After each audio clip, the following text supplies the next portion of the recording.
meets each day that comes to us. We pray for strength and guidance for each day as it comes, for each day's duties, for each day's problems. May we be challenged to give our best always, and may we be assured of your presence with us. Amen. Amen. I pledge allegiance to the flag of the United States of America and to the republic for which it stands, one nation under God, indivisible, with liberty and justice for all. Thank you all for being here. Michelle, we talked about a roll call. Did you want each council member to speak their voice, or was that good enough just to say everyone is present? That's sufficient. Okay, thank you. Thank you. So our first item on the agenda, as always, is public comment. Just so you know, normally, this feature isn't working this morning, but normally you'll be able to see all the list of everyone who's asked and requested to speak, and you'll be able to see when you come up, so you'll be able to, but it'll save some time. But unfortunately, that's not going to happen today. So Michelle will call your name. Michelle, who's our first speaker? Did you want to approve the final agenda? No? Yes, I'm sorry. Could I have a motion to approve the final agenda, please? So moved. Is there a second? Second. Okay. Is it the will of the council to vote? Yes. So look, we can do this. I mean, it's just by habit that I'm going to ask for the vote, but as soon as you decide what your vote's going to be, so someone needs to be the mover. That hasn't been selected yet. And who seconded the motion? Bruce. So if you would click second on top of your computer screen. See that? And it's also touch screen. And as soon as you do that, everyone will be able to vote. And as soon as everyone votes, you all will see how everyone voted, and you're going to be so glad about this. Okay. So the motion carries unanimously. Thank you very much. We move on to public comment. It'll get smoother as time goes on. My first request is from Gaylord Hendricks. Good morning, Mr. Hendricks. Not working, so. Oh, it's working, Mr. Okay, Hendricks. thank you. I'm here to speak again Mr. about Hendricks, the. if you could just say your name for the record. Pardon? My name is Gaylord Hendricks. Yes, thank you. Yep, I live on Fort Myers Beach. I'm here to speak again about stormwater problem on my street. I started working on this in 1992, and that's 27 years ago. The problem is still there. Actually, it's worse than it was. And I get water from Estero, Lutheran Church, Anchorage Street, all runs down to my easement, your easement, back of my house. And there was a meeting held March the 15th. I was told it would be at 1:15. It turned out that they held the meeting earlier and I was not involved, which I was supposed to be. And I'm assuming they didn't want my input. And so the staff, your staff, has come up with a solution. The first solution was for these people to correct it. The first solution was to provide flow of water by drilling 3-inch holes in the lower part of the fence, 2 foot apart, to allow drainage. The only good part about number one was they asked them to remove some dirt that's in between the 2 fences in the middle of their property. That is the only good part about that thing. The other 2 solutions would have removing some fence, and those 2 things would probably work. So, that number one sounds to me like a band-aid solution to a broken arm. It's so bad, yeah. So folks, when a lot of rain comes, you get those big rains here, or a no-name storm, or a hurricane, why, my lower room is going to flood again, very definitely. So I'm the only house on that side of the street that does not get stormwater to the back bay. And it's just not right. So I'm looking for I'm hoping the people that live there and your council will not let these people select number one, because it will not work. So the problem is not going to be over. So evidently the permit was issued without Mr. Bogart probably going down and looking at the property.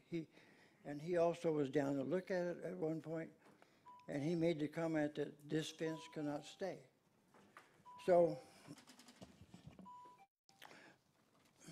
Mr. Hendricks, I have to call your time on this, but at the end of the meeting, if you'd like to speak with Mr. Hernstadt, he'll be happy to help you with this, okay? I only got this much. Could I finish?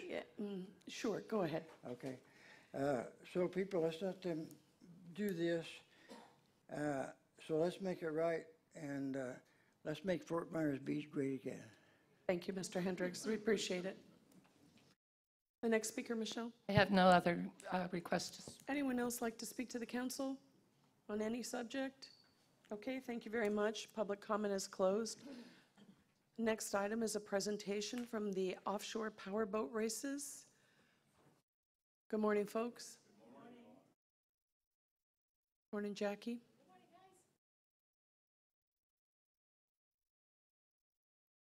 Good morning, guys. Team Powerboat. Good morning. Thank you all for inviting us and Good morning. allowing us to give you some information that we'd like for you to have. Yes, sir. My name is Michael Shepard.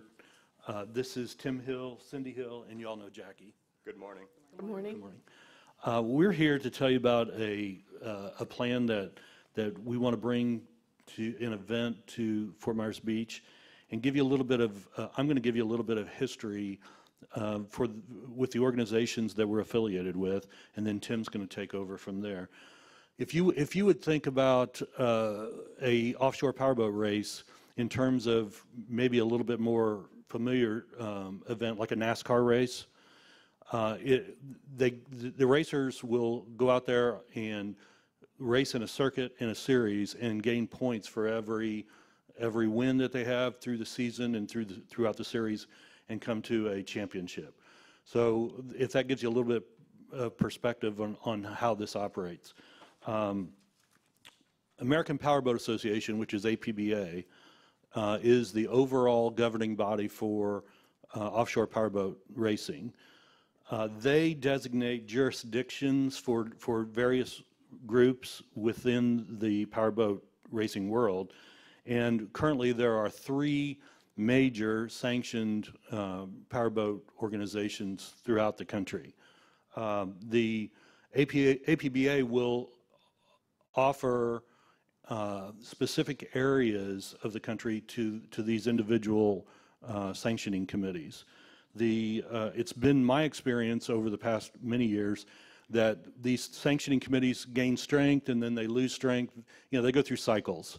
So our sanctioning group that we are affiliated with is the Offshore Powerboat Association, termed as OPA. OPA has been extremely consistent. They're based out of New Jersey. Edward Smitty Smith is the leader of the group, and he has been extremely responsible, and he keeps his word, and through our experiences is always followed through on everything that he does. So that said, they have asked us over the past 2 years to consider bringing powerboat racing back to Fort Myers Beach. And through association with Tim and his wife Cindy and myself and my wife, we have undertaken this task that we've been asked to do, and now Tim's going to let you know a little bit more about what our plans are. Good morning. Morning, Tim. Do you guys have printed We do. material of the presentation? Great. Yes, sir. Otherwise, I did bring some for you guys. So as Mike said, OPA reached out to Cindy and I about 6-7 months ago to see if we'd be interested in bringing this race to Fort Myers Beach. Cindy and I are residents of Fort Myers for the last 13 years, myself, Cindy for 5. I've been enjoying this beautiful island since 1974 when I was born. So it was very exciting to have them reach out to us. And the reason that they did reach out to Cindy and I is because we are both board members of Fort Myers Offshore, based out of Fort Myers, Florida. And what we do is we put on about 6 events a year, which is a fundraising event to help local kids continue their education past high school that are a little less fortunate. So last year we raised $65,000 within the community through these power boating events and hope to bring that economic impact of this large race to Fort Myers Beach on a date that typically we don't see that kind of revenue. So we're looking to host this race the weekend of October 12th, which is also Cindy's birthday, so she feels very fortunate about that. We've been working behind the scenes, doing some due diligence, knowing that you guys had elections. We didn't want this to get out into the community without presenting to you first, but at the same time thought that we could do some homework behind the scenes. And we have been working with Jackie at the Chamber, who's been phenomenal. We've been working with the Coast Guard, Lee County Sheriff's Department, and Fort Myers Beach Fire Department, all who have given us real positive thumbs up. They've started to do an incident action plan for us. In that packet is a letter stating that they don't see any issues with anything that we've presented thus far from a safety and life standpoint. So the races would be held obviously off of Fort Myers Beach with turns 1 and 2 just north of the pier and turns 3 and 4 being around the Junkanoo area with the start-finish line at Diamond Head. We do have some sponsors on board, a host hotel already as well. This is Cindy, Mike, myself. This is purely volunteer. So we all have full-time jobs as well, obviously, but this is a passion of ours. So everything is, any funds, all the money for the races is from donations and sponsorship. We are looking to have on Thursday the 10th, teams would arrive and we would like to have a street party in the area where typically the Pirate Fest would be held. So on Old San Carlos, and most of the races, they do have a boat parade and street party. So the boats would come over from the dry pit areas, which are at Salty Sam's, come across the bridge, and then be staged on the streets. And in the packet, it does show that route. It also shows where boats would be lined up. Again, the fire department has looked at this and sees no issue with it at this point. The street party gives the public, and obviously it's free to anybody to attend, as are the pits for the public to come in and out of. But the street party gives everybody a chance to get right up next to the boats. The boats aren't roped off. All the drivers, the racers, the teams are there to answer questions. Usually they give out handouts and stuff to everybody. Not to mention what it would bring to those businesses along that route. Friday would be testing with the power boats, with a race being held on Saturday.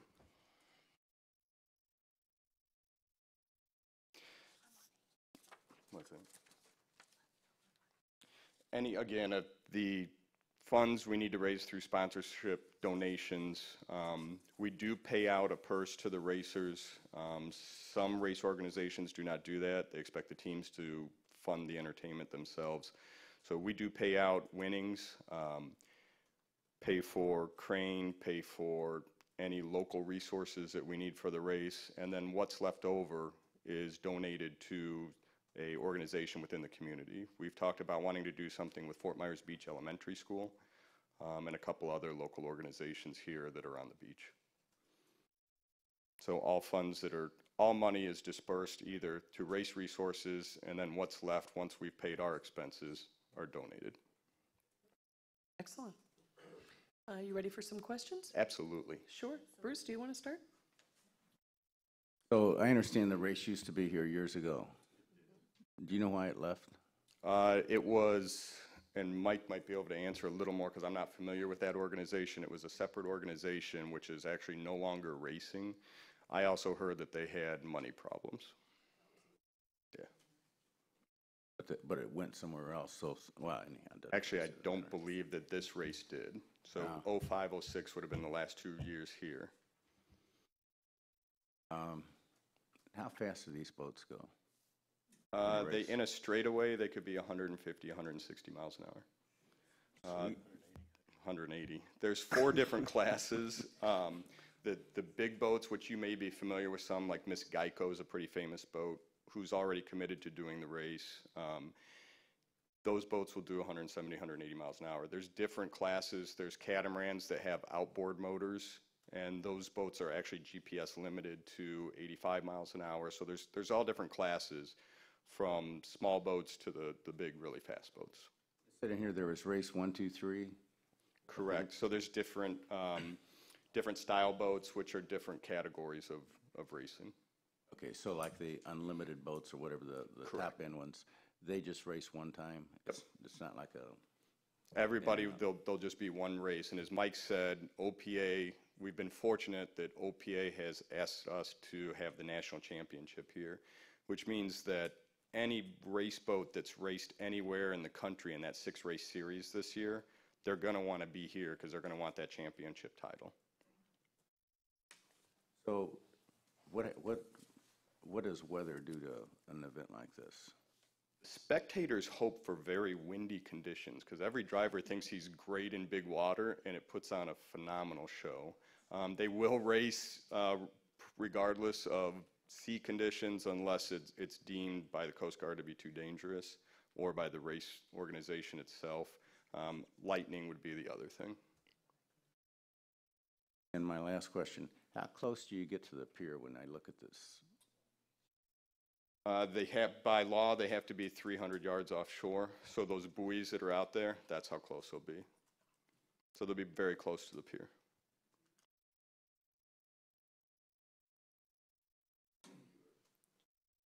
Go ahead, Rick. I'm thrilled that the boat races are coming back to the beach. We used to go to the races every year. It was always a good time here. Yeah. And not only the races, but they always had something else going on. You know, one year they had the Blue Angels did a flyover. Another year they had some special forces amphibious guys come up out of the water one day, all in black, off the black boats. I mean, they always did some really cool stuff. So I'm thrilled that they're coming back. But they also had a parade on Thursday night. You know, they had a parade started about here and went down the boulevard. Really? The mayor and I used to ride up on those boats up there. We had, didn't we? Yes, we did, Ray. Back in the day. We'll We'll leave it at that. We'll leave it at that. But anyhow, so I'm tickled that they're coming back. I have one question. It's always the money, the money, the money, the money. Yeah. How does your organization make money? I mean, are there entry fees, or I mean, how do you? That would be OPA. Yeah. Yeah, the sanctioning group does charge a fee for the racers' participation, and that's how they make their money. We, as a group, will, OPA has a contract with Roar Offshore, our group here locally, and we pay them to come in and actually operate the on-water race, activity and everything from that perspective. So how do you make your money then? We don't make money. We do this for pure passion. What did I just hear about donations to the local charities and so Well, forth? it's for sponsorship. Through sponsorships. Through sponsorships. But as far as profiting, Roar Offshore LLC, which is us as the producers of this event, it's not a profit. So when the mother group comes in, do they look locally for support from the local people here or anything like that? Or That would be us. yeah, oh, that would So be you. we will have volunteers, local volunteers. This is all local effort. They just come in. They're the rock band KISS. They come in, put on a show, and they leave town. Gotcha. Okay, thank you. Okay, Roxanne, My questions have already been asked. thank you. Joanne? My only comment would be with regard to the street party. As you know, we have traffic circulation issues, and I hope we would get a fabulous turnout, which means traffic problems and parking problems.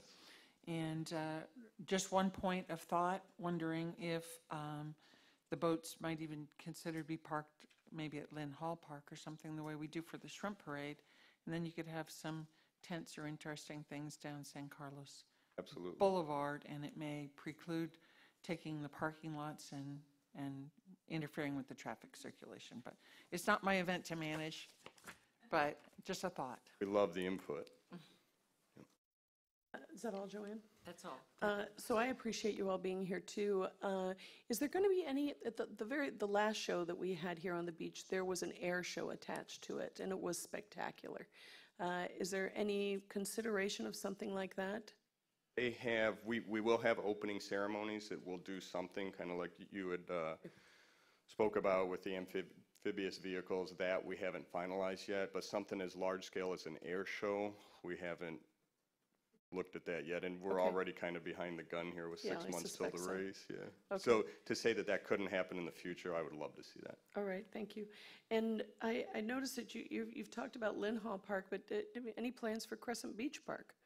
That's a lot of space where I don't know if, I mean, boats could be there. I don't know, of course, it's not ours, it's the county's, but something else to consider as well. Absolutely. And are you looking for TDC funding for this as a off-season event?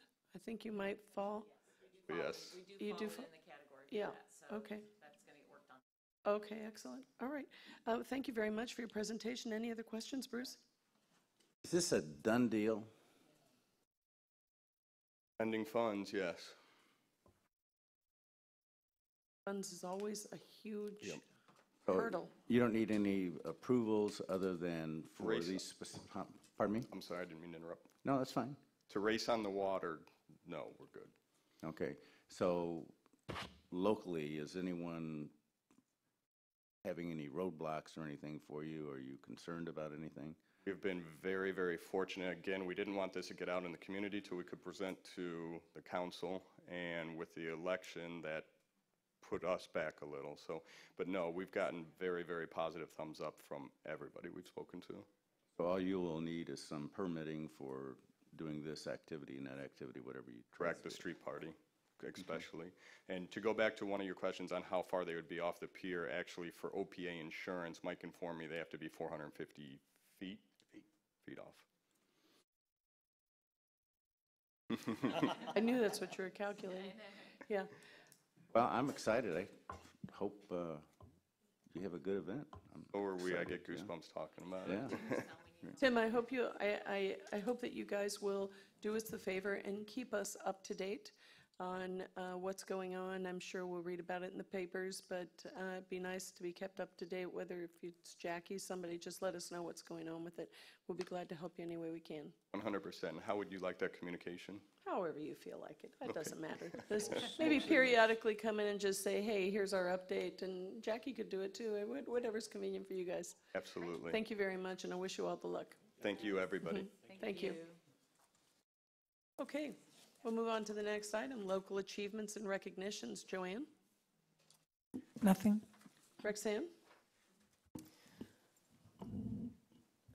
The Friends of the Mound House held an event called Artful Intersection, at which they raised, I have heard, a record amount of money for that organization. And the really important thing that I don't think has been talked about enough is that an endowment fund was created for that entity, which is something that a step that we've been needing to take, and I'm really pleased to see all those things happen. Kudos to all. Roxanne, thank you for being one of the first people to sort of seed that endowment, so kudos to you. Ray? Have anything? Bruce?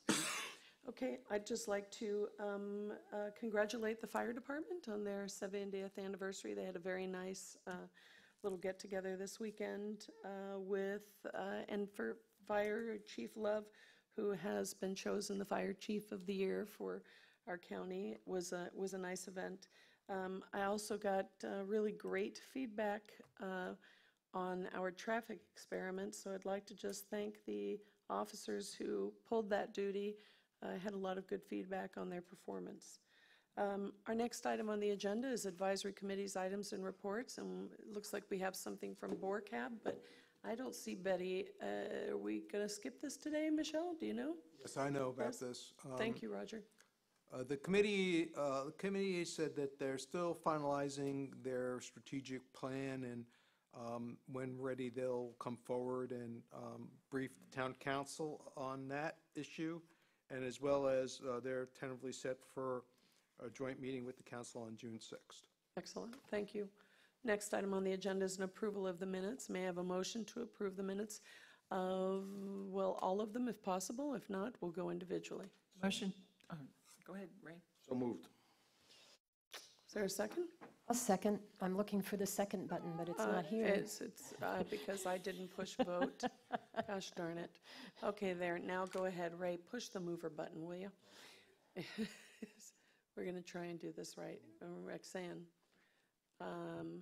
That I'm going to just state that this is a motion to approve the minutes of March 18th, March 21st, joint session of March 21st, and another joint session of March 21st. Is that correct, Ray?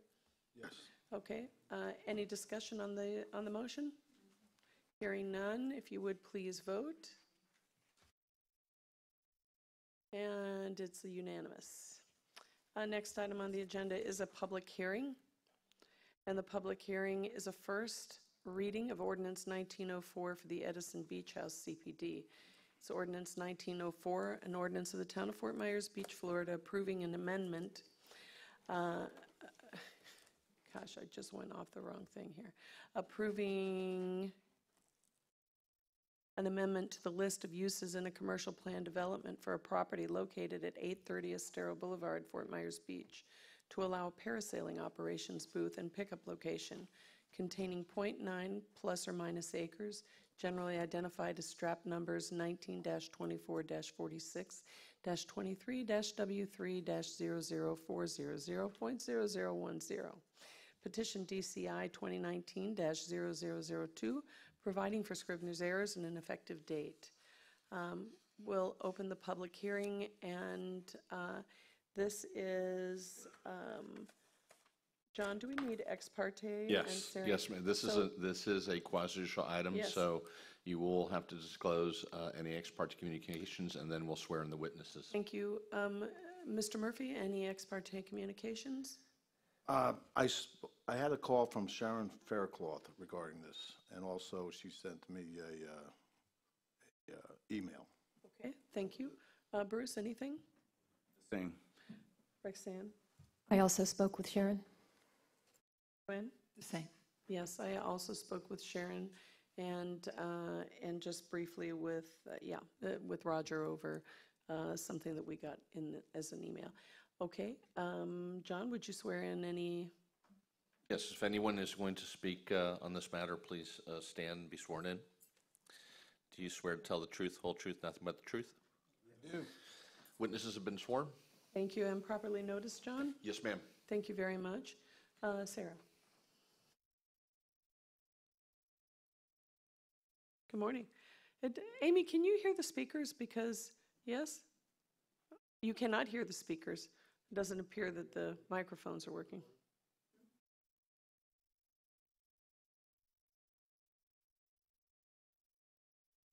Can you hear me now? Yes, we Okay. can. Thank you, Sarah. Good morning, Sarah Probst with Community Development. Matthew Burton, agent for First Central Investment Corporation, is seeking to amend the schedule of uses with the master concept plan and CPD for Edison Beach House. The specific request is to allow a parasailing use on the property. The Edison Beach House meets the locational standards to allow parasailing on the property. The original Edison Beach House CPD from 1997 did not include parasailing or other water sports as a permitted use, although the property did have the activity on it prior to the adoption of the CPD. In 2014, a request was denied to include resort accessory uses, including parasailing, personal watercraft, and chair rental in the list of permitted uses. The request is to allow parasailing activities only. This would include a booth in the EC zoned portion of the property and pickup of parasail customers. No additional parasailing licenses would be created by this decision. It would only allow an existing parasail business to locate in Edison Beach House property. At the LPA hearing on March 12th, the LPA recommended approval of the request. The applicant is also available to answer any questions. Thank you, Sarah. Any questions for Sarah? Bruce? In 2014, they were denied, right? Yes, that's correct. Were they asking for a license then, or just permission to use that location? They were asking to add resort accessory uses to the list of uses permitted there. There was no request for an additional license, and that the resort accessory uses at that time, they were requesting parasail, jet ski rental, and chairs. So you say there's an existing license. Does that mean someone is going to move from location A to this location? I don't believe there is a current, there's a license existing that doesn't have a location. Okay. That's all I have. Okay, any questions for Sarah? Roxanne? Did the LPA have the information in that email that we received late? I had read those minutes previously. I don't know that I included them in the packet. I don't know that they were particularly illuminating, and I attempted to do research into what was actually said at that meeting because it just said in parentheses that it wasn't included. There wasn't any additional information. I did do research into that meeting to try to figure out what occurred there. I also did research in the previous, in the later meetings where it was requested. I remember I was actually on the council in 2014 when we turned it down, and I remember we got that information then, which I found to be pretty important. So I just wondered if the LPA had that information when they made their decision or not. So you're saying you don't believe they did? I would have to go back and see what items were attached to that agenda.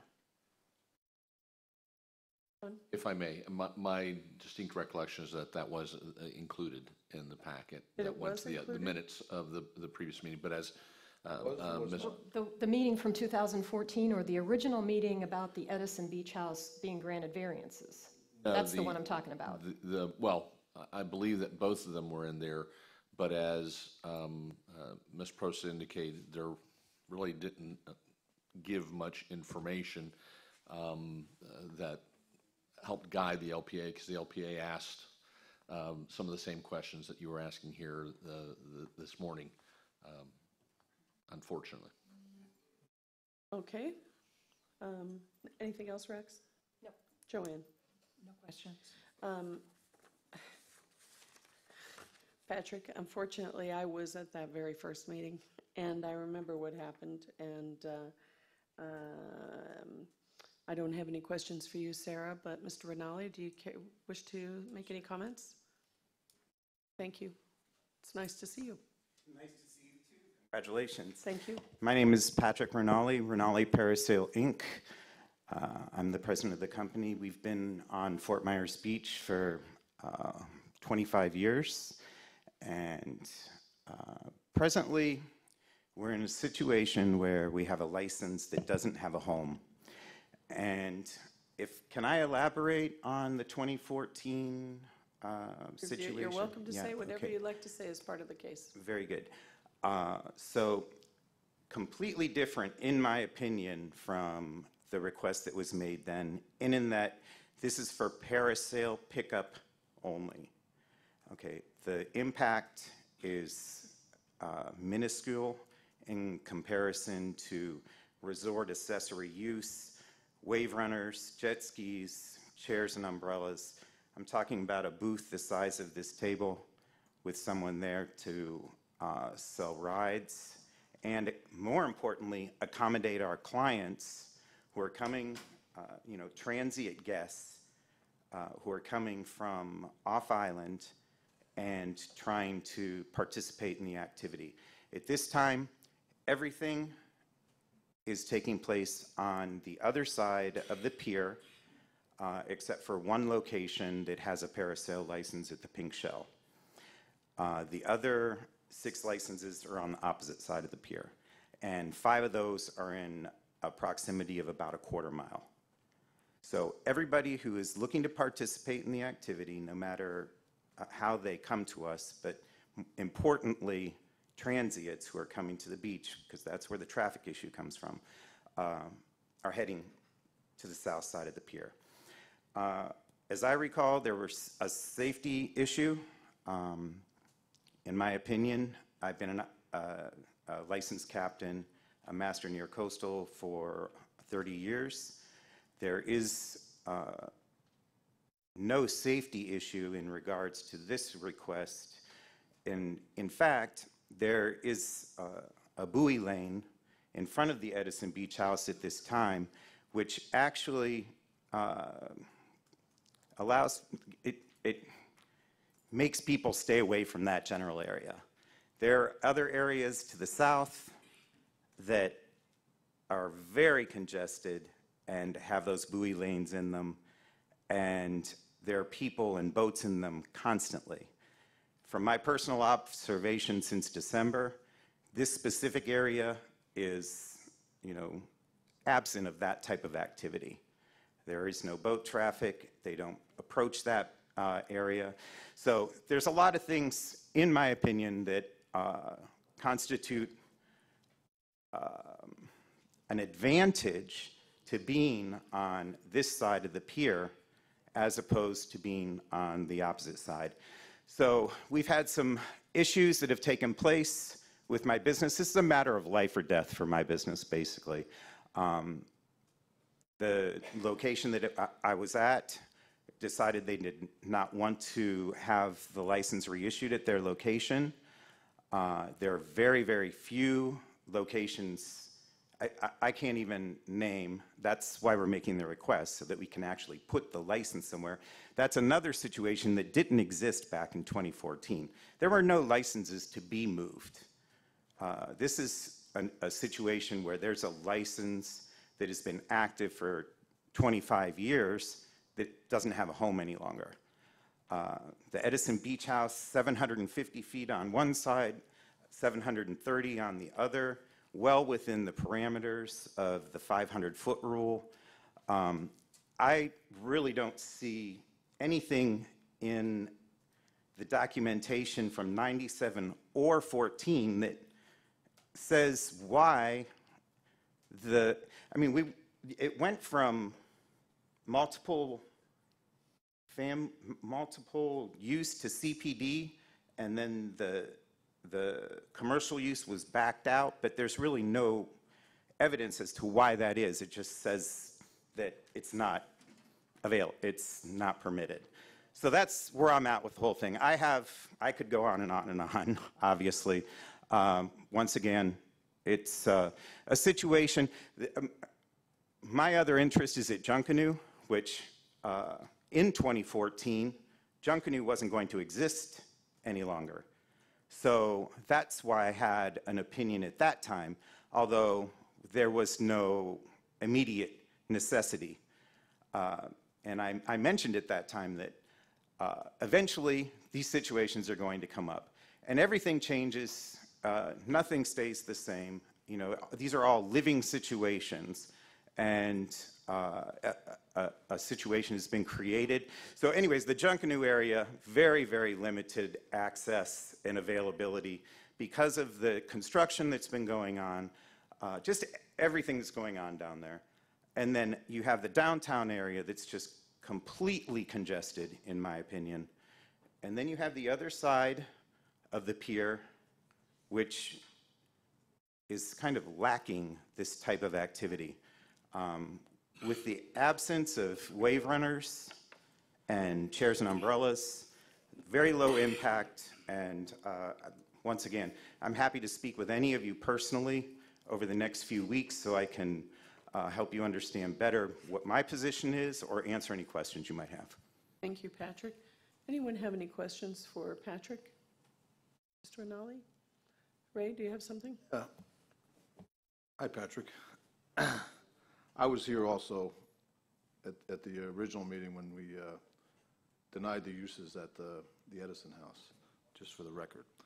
But so Patrick, your last location was Junkanoo? Is that what No, you're saying? I have 3 of the 7 licenses on Fort Myers Beach.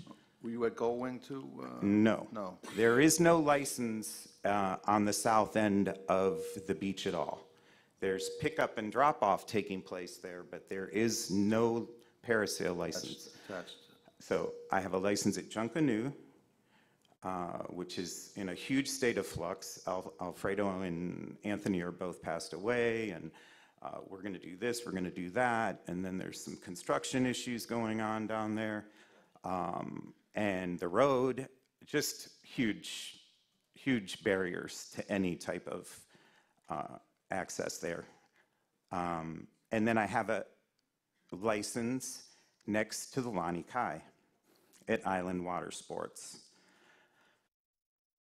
That area is an area I am trying to direct everyone I possibly can away from in order to reduce the anxiety, the frustration, the parking issues. Everything that takes place in that area is just confusing to the consumer, and then once they're on the beach,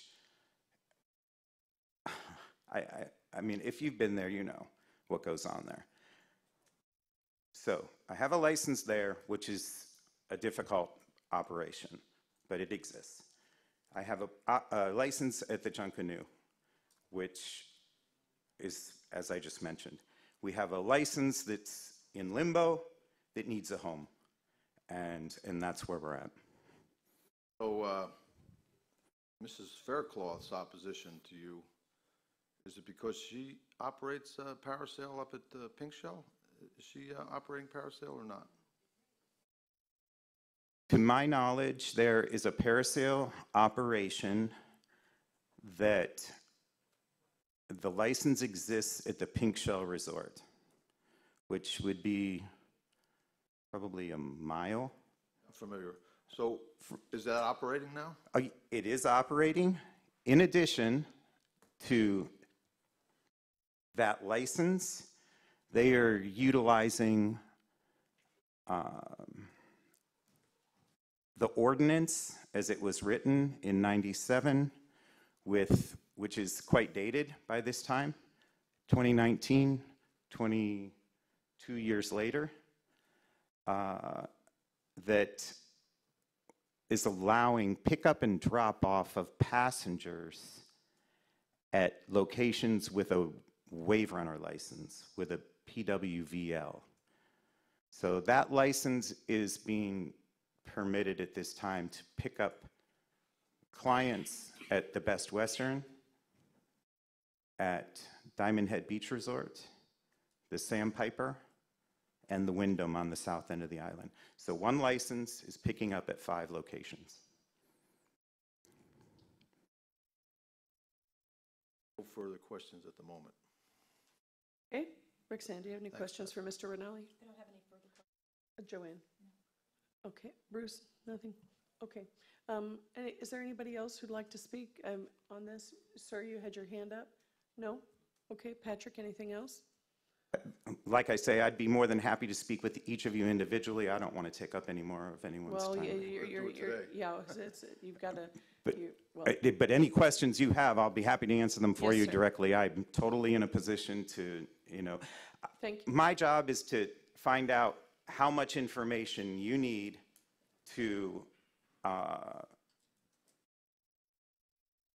move forward with this request. Understand. Bruce, you have a question? Oh, yeah. Okay, there we go. Very good. Mr. Butcher? So, based on your testimony here, it sounds like to me that you're going to, if you were to get this at the Edison House, you're going to stop at the Lani Kai, or is it a... We do not have any intention of, and it's not at the Lani Kai, it's right next door. This is a situation that is one of the licenses that exists from the past, and they're right next to each other, the 2 property lines. It's called, well, it's 61 Avenue C is the address. That's the idea. And no, we would not be, although I would be inclined to move that license away from there, but I already have a license that's in limbo. So I need a place. If I wouldn't have moved forward with the purchase of the licenses at Island Water Sports and Junkanoo 10 years ago, I wouldn't have had anywhere to go. So at this point, we're just kind of on a lifeline with that location next to the Lani Kai, because it's just not the type of environment that I am interested in utilizing. We have it, but there's, well, that's it. Got it, got it. Bruce, anything else? Okay. So thank you very much, Patrick. Yeah. If we have any other questions, we'll call you up. Okay. And now I'll open this to the public. Would anybody care to make comment? Seeing none, the public, take Bruce off. Yeah, speaker's finished. Okay. So seeing no public, the public comment is closed. Sarah, did you have anything else to add? Are there any other questions from the council for staff or legal for anyone? If not, may I have a motion? Is there any discussion? I'll make a motion to, just to get the discussion going, to approve the request. Second for that? My concern is that, Is there, let's have a second even for well, discussion. this is procedural. Okay, When you second on this computer program, it logs you on as voting yes automatically. sure it does. So I hesitate to second the motion because then it says I'm voting yes. So Just good. do it by voice. And Just do it by voice. I Don't- think we don't- had don't use the another machine. issue too yesterday, the other day, Michelle, where we want, if somebody wanted to change their vote. I don't think they could either, but okay, go ahead. So, So I'll second audibly For- for discussion. okay. Okay, so what's the discussion, Roxanne? I believe in respecting what prior councils have done when they make a deal about something. There's a trade-off involved. It is my strong memory that I researched this a great deal in 2014, and that the prior council had said, yes, Edison, we will give you X and Y and Z. They got some good stuff.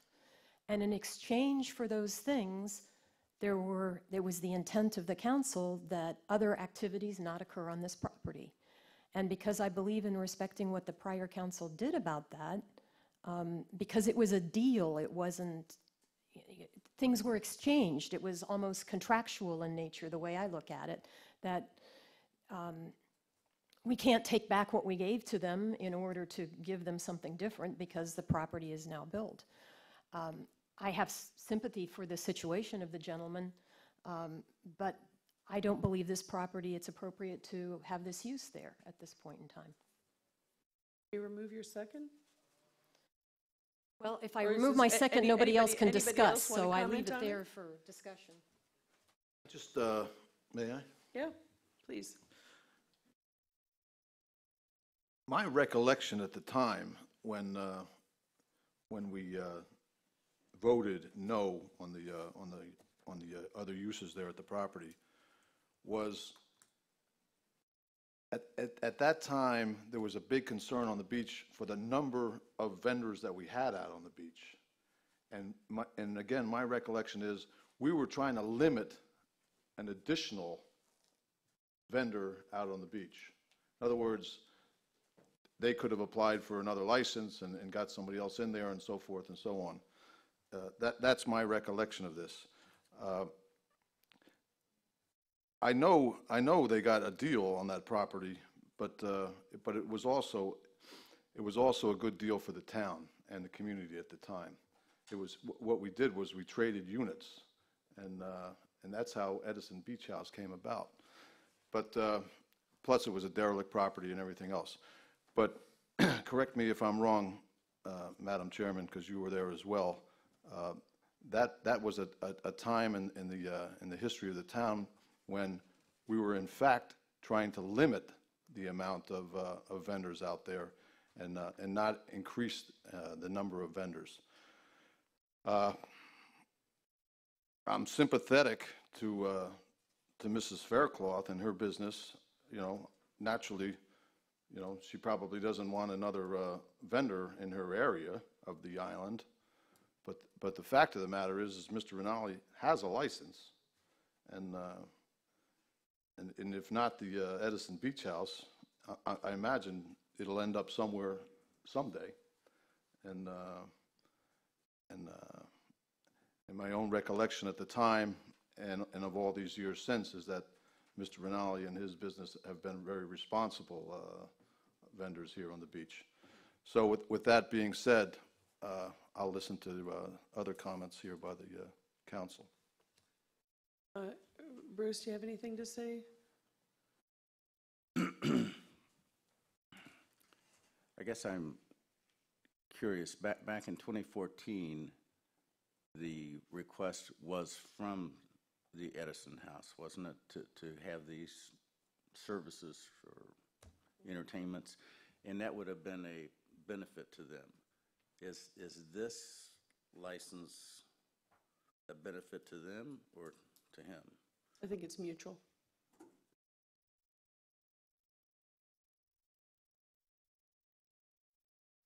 And Rexanne, in 2014, when that was refused just because of the prior deal you're talking about in many years earlier than that? Is that what you're discussing, or were you guys doing a contractual agreement in 2014? No. You were talking about? No.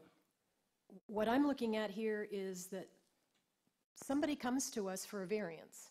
Let's put this out in a different situation. Somebody comes to us for a variance, and we agree to allow them to do something that's outside of the code for their benefit, but we place a condition on it that you're not going to do X, Y, or Z. You're going to do something else.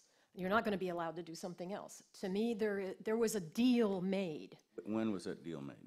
The deal was made in 1997. Okay, all right. That's what I was trying to get at. And in 2014, I believed in respecting that deal. And again, I still believe in respecting that deal. I believe there were other discussions about safety and things like that because it is close to the public park area and you have boats coming in and out. But to me, the overriding issue is that there was a deal made, exchanges were made, and that's something you've got to respect. Anything else, Bruce? Joanne, do you have anything? I just agree with Rexanne. So Ray, if I could just see if you recall, part of the discussion on that about a location there, I mean, yes, exactly what you said, we were looking to limit the number, but it had everything to do with safety and the public beach. And I think, you know, Patrick, with all due respect to you, and I too am sympathetic for you having a license with no home, but you made my argument. There isn't a lot of boat traffic there because there are a lot of swimmers. There are a lot of people in the water right there at Lynn Hall Park. I mean, it is the busiest beach location on the entire island, and there are a lot of people in the water. And so part of what we hope to do there was to protect that. I can't support the motion.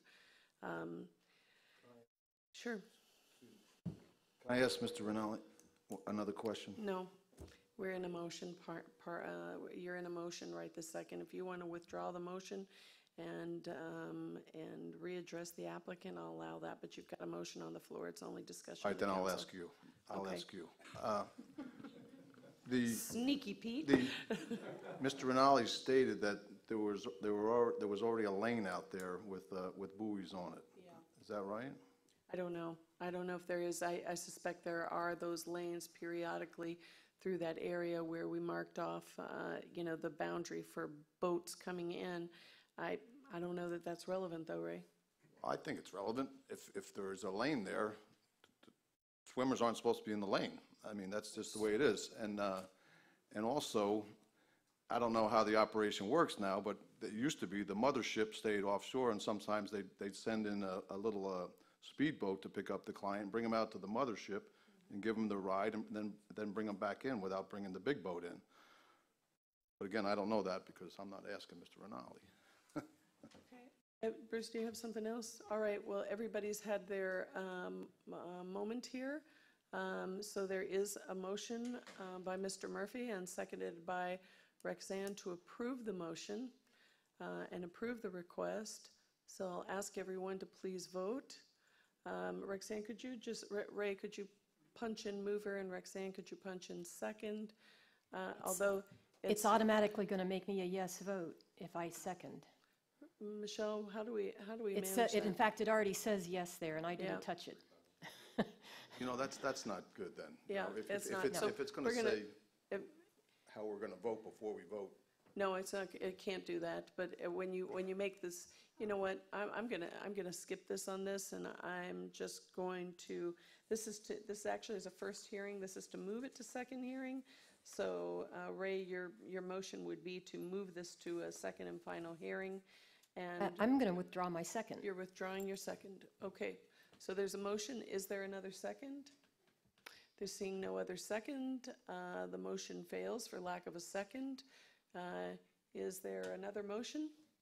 Do we need another motion, John? Well, in the absence of a second and to approve it, then the motion fails. The next thing would be if there's a motion to deny, and a second for that, and then a vote. To the extent that there's a motion to approve the item, I would just ask the mover of the item to indicate on the record that they're moving to approve based upon the staff report and the recommendation and all the evidence and testimony presented here this afternoon, because it is a quasi-issue item. Okay, do you want Ray to say that even though the motion has failed? If there's another motion to Okay. approve. So, is there another motion to deny the request or to not? All right, so if it's not necessary, then we just move on, and I'm sorry, Patrick. It would die for lack of It died. a motion, and the item would not come back for second reading. All right, sorry about that, Patrick. So we'll move on to the next public hearing, which is a variance request. It is variance 201-80028. It is a variance to rear, water, and side setbacks for a single-family residence and elevated deck.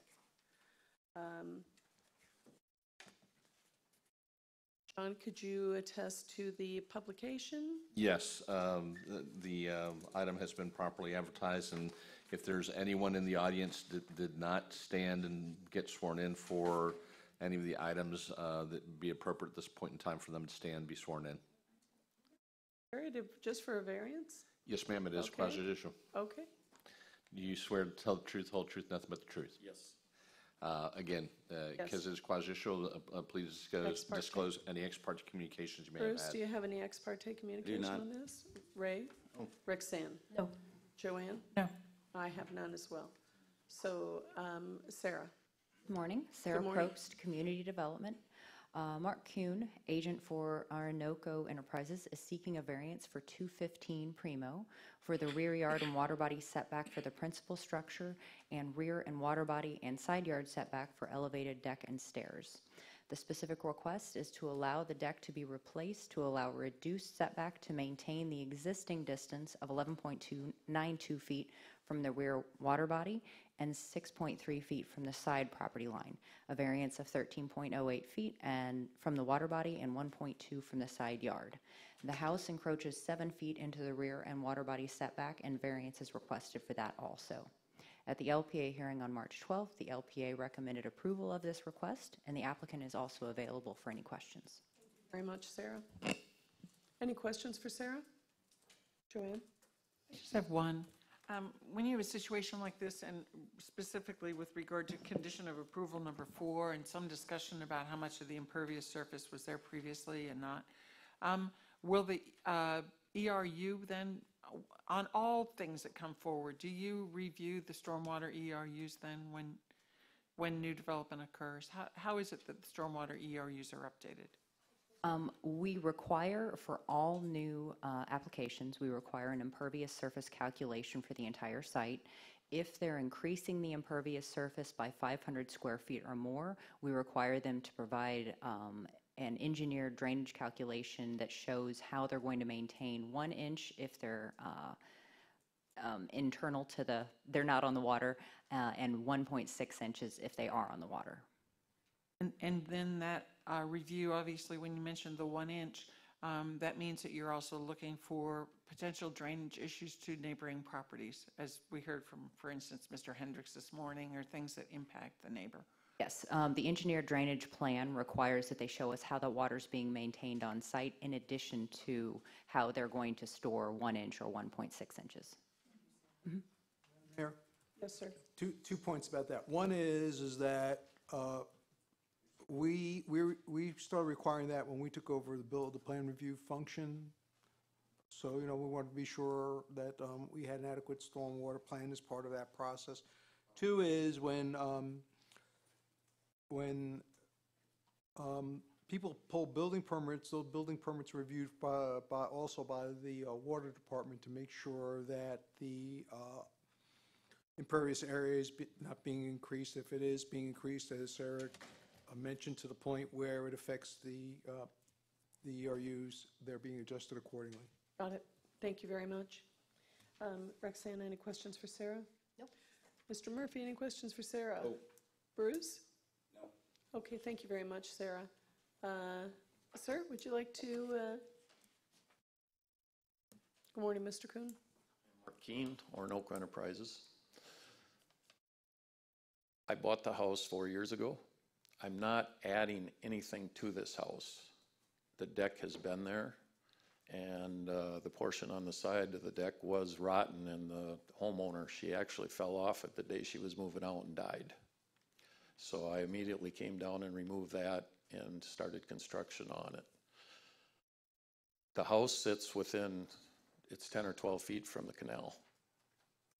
I am taking the staircase off the deck to make more room for your laws or whatever you got there, because this isn't going to make the 25 feet.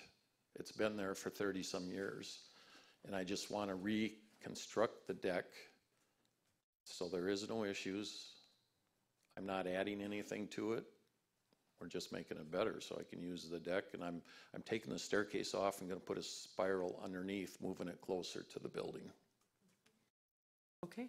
So Thank you very much. that's what I'm here for. Hold, Mr. Keene, if you will just wait just 1 second. We're just going to see if anybody has any Oh, questions sure, for you. no problem. Bruce, any questions?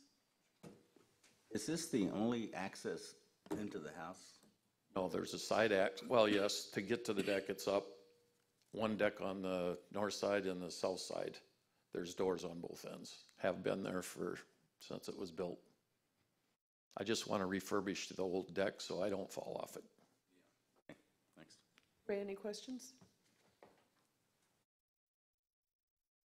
Roxanne, questions? Joanne, questions? Okay, thank you, Mr. Keene. Sarah, you were going to get up. You had something? I do have a correction that I found this morning. It's on the resolution that you received. On the determination, the first one, A, I accidentally inserted front when it should say water body. Yes, ma'am. Thank you very much. Okay, I'll open the public comment. Anybody wish to comment? Seeing no one, public comment is closed. Council, any other questions? If not, may we have a motion, please? I'll move to approve resolution, I'm looking for the number 1908 with the correction that Sarah just made that was a wording error. Second. Can you push your buttons, please? Is there any other discussion on the motion? Mr. Herron, I know what you're going to ask for Roxanne to include the findings and conclusions. That is correct. If you would, please, Roxanne. And I amend my motion to include the recommended findings and conditions of approval as listed in the resolution. Is that sufficient? And the evidence presented. And the evidence presented. Here this morning. Thank you. Thank you.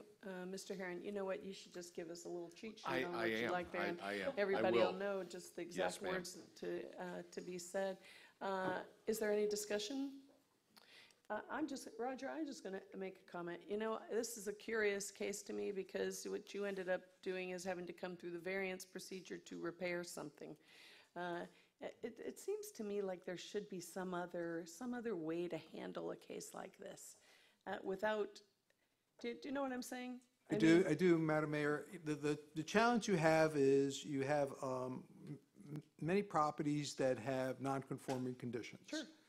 And the question becomes, how and when do you review that nonconformity? Is it once you have it forever? Or do certain things trigger that review? In this this particular allows case, for it. in this particular case, because of the review, the property owner has done to what he can within the footprint to minimize the encroachment that he has. So I think we've improved the situation over what was there. We're not going as far as to say that the nonconformity shouldn't be allowed to continue into the future, but let's just say at some point the house was going to be worked on substantially. At that point, you may want to request that that nonconformity be dealt with at that particular point. So all these nonconformities that come across our desks are to varying degrees, and to the extent that we can better define them, of course, we'd love to do things more efficiently. But we do think the neighbors are entitled to their day here to speak their mind about it. In this case, they're not here and they're supportive. But the opposite could be in play for a different property. So Okay. all that being said, short of finding a formula, which I think will be very difficult, these will have to come before you. Got it. Thank you. All right. So everyone has placed their vote, and the motion carries. Our motion is to approve by Rexanne, seconded by Ray, and the motion carries unanimously. Thank you, Mr. Keene. Yes, sir. Okay. So we'll move on to the administrative agenda. The first item on the administrative agenda is to there are 3 vacancies on the Community Resource Advisory Board. We have 3 applicants, Mr. Ivan Corbin, Mr. Norbert DeMars, and Mr. Michael Lung. We thank you very much for being willing to serve. May I have a motion to approve these 3 gentlemen? So moved. There's the button. Oh, for God's sake. It kind of takes out the rhythm. Yeah. Bruce beat me to it. Okay. If everyone would please vote. And the motion carries unanimously, and thank you, gentlemen, very much. Would any one of you like to say anything? We're happy to have you. Thank you for Thank stepping you. up to the plate. Yes. We appreciate it. Yes, it's wonderful. Next item on the agenda is And request. Madam Mayor, excuse me if I may, there is a CRAB meeting scheduled for tomorrow at 3 o'clock. Crab meeting for tomorrow. So do they have packets that they could pick up here right now? If Christie, somebody could make Can you those. speak to that? Is there an agenda available? Okay. Christie will try to get them the information. Yeah, absolutely. Christy Corey for the record. Yes, Thank I you. can get you your packets. Since they're here, Yes. they don't have to make another trip in. Thank you very much, Christy. Next item is a request for appointment to the Historic Preservation Advisory Committee, and that appointment request is by Mrs. Beverly Milligan. May I have a motion to approve that request? Oh gosh, yeah. Let's see, I just don't like. Okay, this is interesting. I was hitting the button to move, but because I was too slow, it made it a second. See, there you go. Okay. No, that's okay. No, That's okay. I'm just, All right. I'm saying things So- out loud so that we all know what's happening Yes. with each other as we're learning this And process. so if everybody's placed their vote, the motion, are we waiting for someone? Waiting on Mr. Murphy. Okay, the motion carries unanimously, 5-1. Beverly, do you wish to say anything? Thank you. Thank you very much. Okay, next item on the agenda is the Florida Power and Light street light conversion on the side streets. Roger, do you have something on this? Well, I think it's pretty common knowledge at this point that going to LED-type fixtures is more cost-effective. There are town-owned lights that are installed and maintained via an agreement we have with FP&L. This agreement will allow us to switch those fixtures to LED, which would save the town for electricity and I think be consistent with our policies of being environmentally sensitive. Okay. Any questions or Yes. discussion? Bruce? So the annual savings is 0.5%.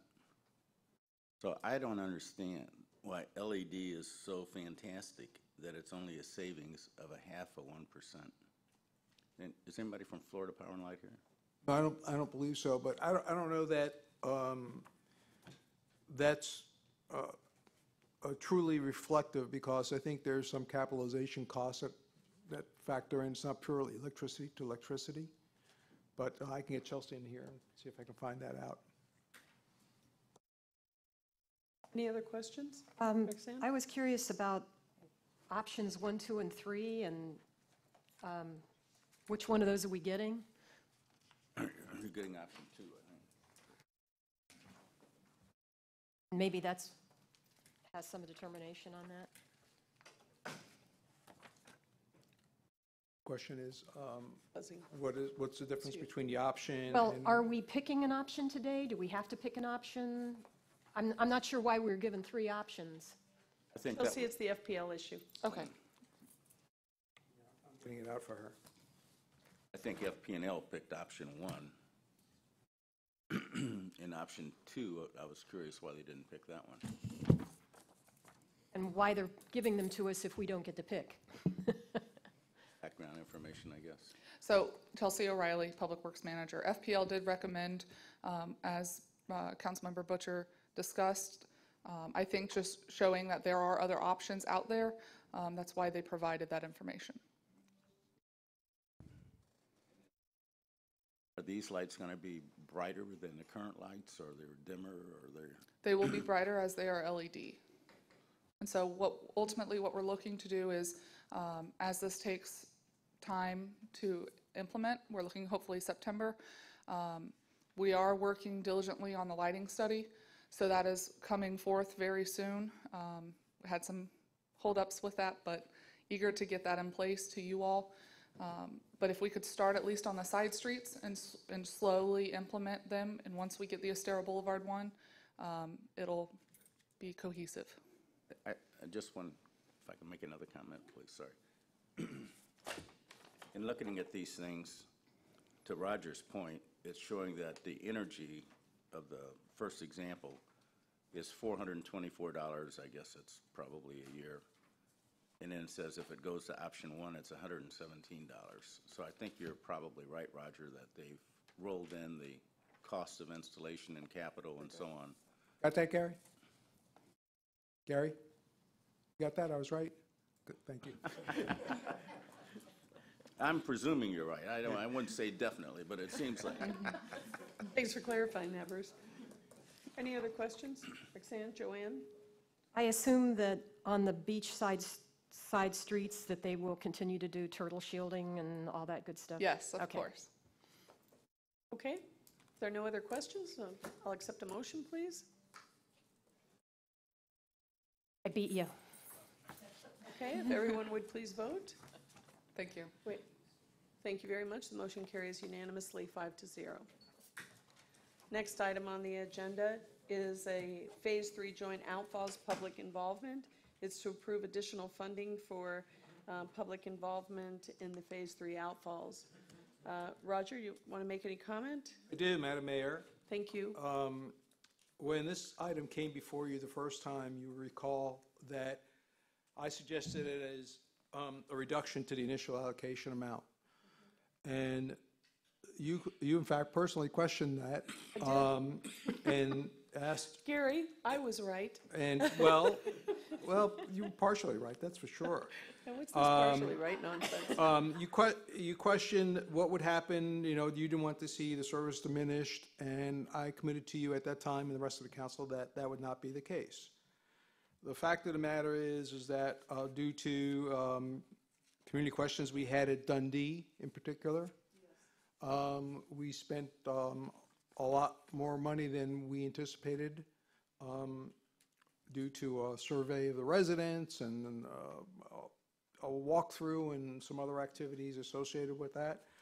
But the net effect of all that is, as committed, we will not diminish our service to our residents, and when necessary, I will come to you for additional allocations, and that's what you have before you today. Thank you very much, Roger. Any questions? Joanne, Roxanne, Ray, Bruce? No? I don't see our vote button. There we go. Okay.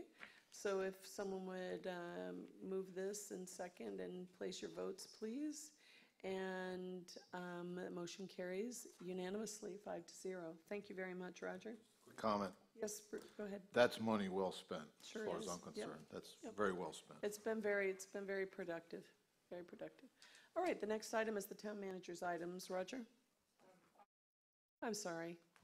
I just saw that. Final public comment. And I don't have any requests. Thank you. Mr. Moyer?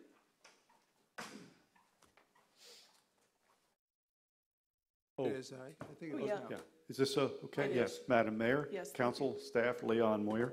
This is, it just quit working. The light went off. Did you press the button or just? No, I didn't touch it. Okay, now it's back on. Okay, I just want to congratulate you on your new feature here. This is very informative and helpful for the public, I think. And I'm sure you'll be working out the little details as you go along here. And I hope you also get the Hopefully. rest of your internet. I do want to make a record that I tried downloading the agenda this morning and it didn't download in 30 minutes time. And there's some problem there, and that was off your town website here.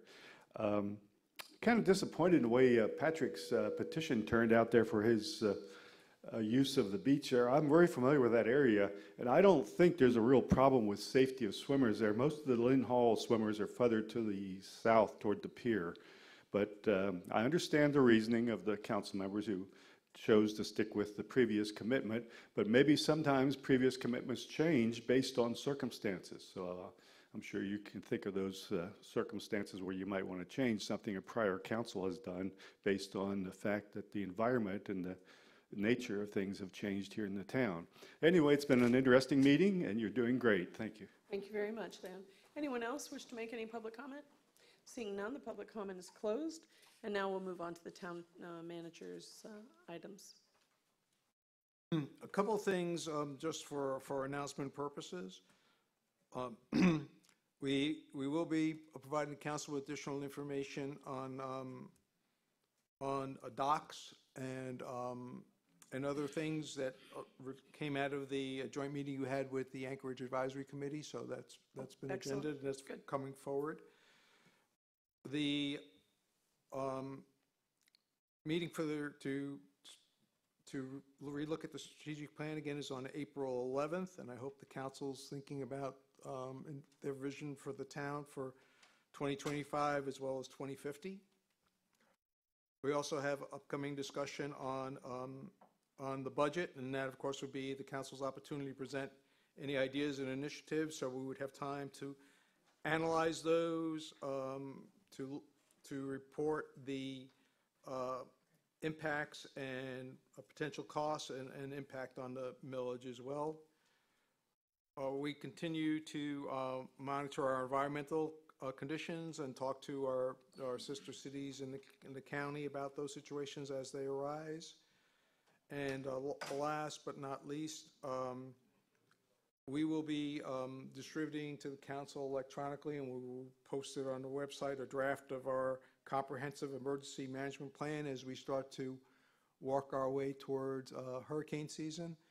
Give the council an opportunity to go through that thoroughly and then agenda it for detailed discussion with town council at M&P and subsequent adoption. So you should receive an email with that information sometime this week. Thank you, Roger. Any questions for the town manager? One. Go ahead, Ray. Roger, I'm getting the emails, I know you're getting them, about the brown algae out there, the red drift algae, brown drift algae, whatever we're calling it this time. Sure. And I know people have been concerned about the pickup of it or so forth. Can you just let us know where we stand right now on all that? Okay, so, as I believe you know, Councilor, what we tried not to do is, run out and remove material as our first knee-jerk reaction. What we'll try to do is manipulate it so that the next high tide will take it away wherever possible. It's only when we see that we can't do that either through the amount of accumulation or because it's, on a full moon at the high water mark, it's not going to go back out. Then we go to FDEP and we have to obtain a permit for its removal. And of course, then we have the logistics of physically removing it around the people who are using the beach and containerizing it and hauling it away. which we do when that's the correct thing to do. We also, as I mentioned, stay in touch with our sister cities to see what they're doing, because clearly, you know, Sanibel's problem yesterday is our problem today and vice versa. So we try to stay in touch with them to see what they're doing. One of the common things, I talked to the city manager there the other day, and one of the common things we find is that we both get many calls from many vendors who have sort of the magic solution, proposing their services. So far, we haven't found the magic, the top hat and wand yet, but we're continuing to open to listen to those ideas. Right now, we are working in conjunction with Sanibel. They are talking about to FDEP about a potential field permit that would be not on an incident basis, but more of a seasonal basis. And they're in discussions with them. And of course, once that happens, you know, and the word sort of that gets out, we tend to get a little up spike of these solution-based vendors. But we're aware of it. I take, as you do, I get emails, and I get calls most frequently on Saturdays and Sundays. And they call the office here, but it rings through to my cell phone. And I do take those calls and do try to explain to the people that what we're doing out there. So I think in the email change that we've had over the last week, you saw an email like, you're not doing anything, and then an email back from the person, oh, I see your people out there doing stuff. And then I got an email that our people aren't doing stuff fast enough, but I guess that's all course for the day. But we are aware of the situation. We have our environmental technician who monitors it pretty much daily with the help of our base staff. And we react to the conditions based on best management practices. And we'll continue to do that. Clearly, if the council ever decided to move away from having what's sort of classified in quotes as a natural beach, and just pick up what's out there every morning or every week, irrespective of it would naturally be removed by itself, or otherwise, of course, we would adapt to that policy change. But as it stands today, we continue to operate the beach as a natural beach, and therefore we try to minimize man-made impacts on the beach to the greatest extent possible. Clearly, I think everyone's aware of that material does, seaweed of itself being on the beach does have positive attributes when the seaweed itself is not dangerous. Roger, it's also having very negative effects on some people. I've had several people tell me that they walk or run on the beach in the morning and they can't right now because of the impact of that. And I know it's not supposed to be harmful or anything else, but it is impacting. So can you just tell us and everyone else specifically where on the beach that red drift algae is being removed right now, so people know? I don't think it's actually being removed right now. I think right now we're in the process of talking to FDP about a field permit for removal, and what we're trying to do is get around, so we're not, because it takes several business days to get that permit. So what we're trying to do is getting FDP to broaden their permit so that we can react daily faster, without having to constantly go to them. Yeah, okay. As the need arises. Okay, all right. Well, hopefully we'll get some updates on that. Joanne? Excuse me, yes. Council. I just want to say we did do some removal like 2 weeks ago or a week ago. I can't remember the exact date, but that permit is come and gone. Now we have to either extend it or try to get an extension for season or something like that. I'm sorry for the interruption. Go ahead, Joanne. Since we know we do this from time to time, and it is such a good building block for the beach, and we know that our profile studies for the erosion on the beach and show us that the Newton Park area does have the greatest erosion situation. I'm wondering, is there a way when we do clean the algae to bury some and gain depth from time to time in small amounts, cover it with sand in front of Newton Park in that area so that we can continue to work on the idea of creating dunes there as we move forward? I mean, we're moving it anyway And I walk that beach every morning, so I know what the volume is out there, and certainly it's more volume than what we want in front of Newton Park, but it seems like some percentage of it could be used on a regular basis to build that beach. Just a thought process, that's all. I think that's a very good point to make, and I'll make sure I the do staff's too. aware of that. Okay, Bruce?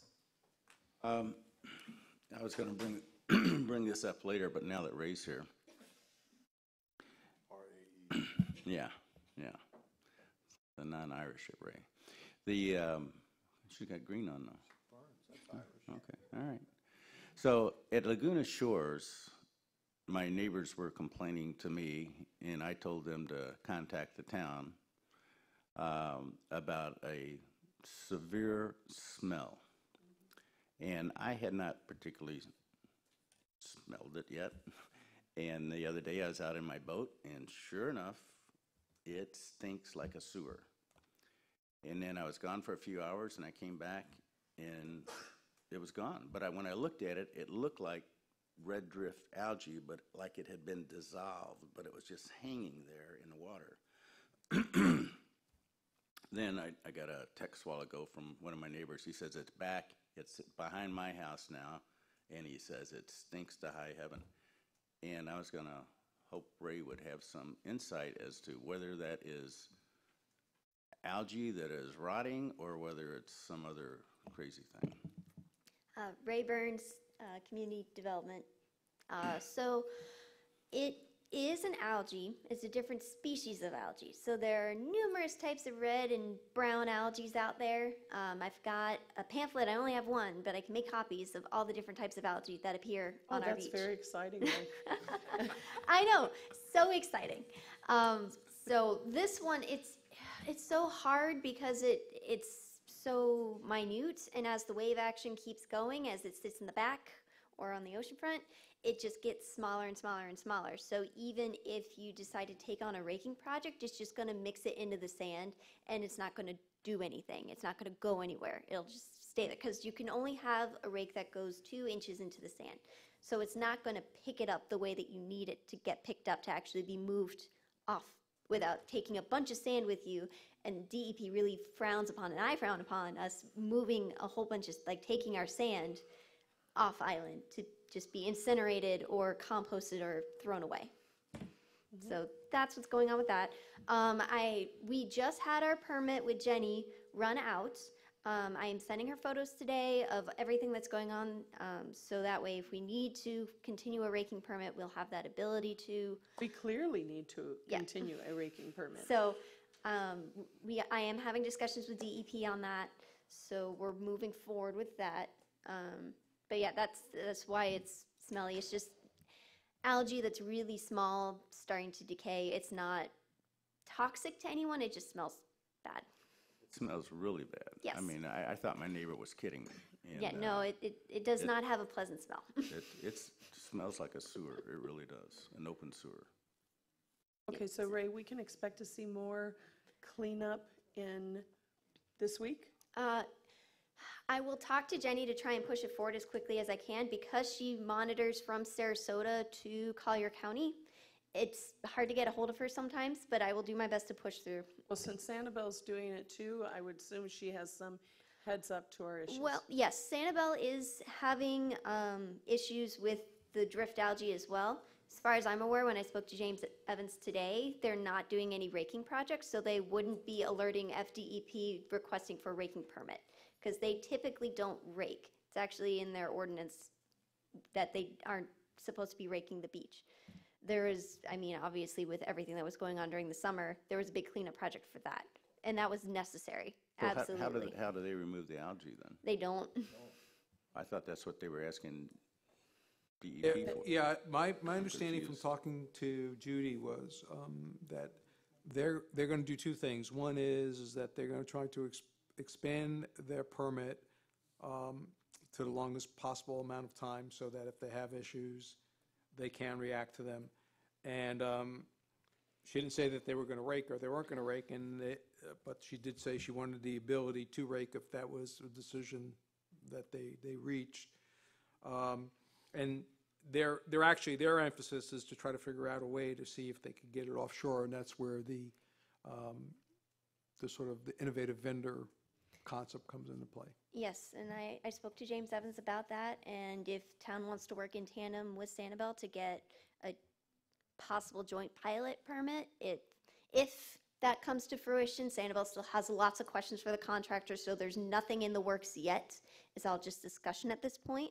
But, you know, Sanibel has said that the town is welcome to join them in this sort of project work if it does get to that point. So James and I will be continuing to coordinate with that. Okay, Just to be clear, I told Judy that if they identify a vendor who they believe can effectively remove the material, to let us know, we would want to partner with them.